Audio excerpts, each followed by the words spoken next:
ஒரு நல்ல மாப்பிள்ளை வேணும், ஒரு நல்ல மாப்பிள்ளை வேணும். ரசூலுல்லாஹ்விடத்தில் கேளுங்கள், யார் நல்ல மாப்பிள்ளை? நபி ஸல்லல்லாஹு அலைஹி வஸல்லம் சொல்றாங்க, ரெண்டு விஷயம் இருந்தா நல்ல மாப்பிள்ளை. மன் தர்லவுன தீனஹு வ குலுகஹு ஃபஸவ்விஜூஹு. இதா கதப இலைக்கும் மன் தர்லவுன தீனஹு வ குலுகஹு ஃபஸவ்விஜூஹு.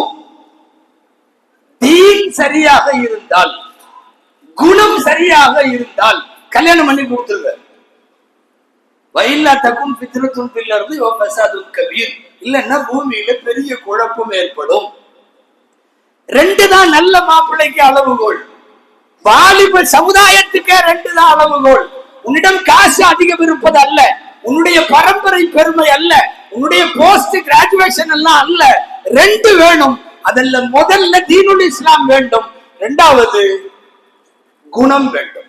நற்குணமும் மார்க்கப்பற்றும் இருக்கிற மாப்பிள்ளைகள் அமைய பெற்றால் உடனே திருமணம் செஞ்சு கொடுத்துருங்க. இல்ல எங்க வீட்டு மாப்பிள்ளைக்கு நல்ல பொண்ணு வேணும், ரசூலுல்லாஹ்ட்ட கேளுங்க.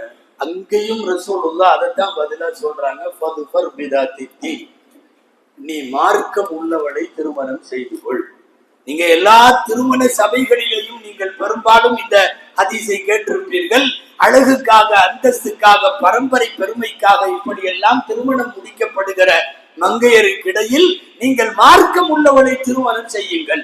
அப்ப நல்ல மாப்பிள்ளைக்கும் நாயகம் தீனை சொல்லுகிறார்கள், நல்ல பெண் வேண்டுமானாலும் தீனை சொல்லுகிறார்கள்.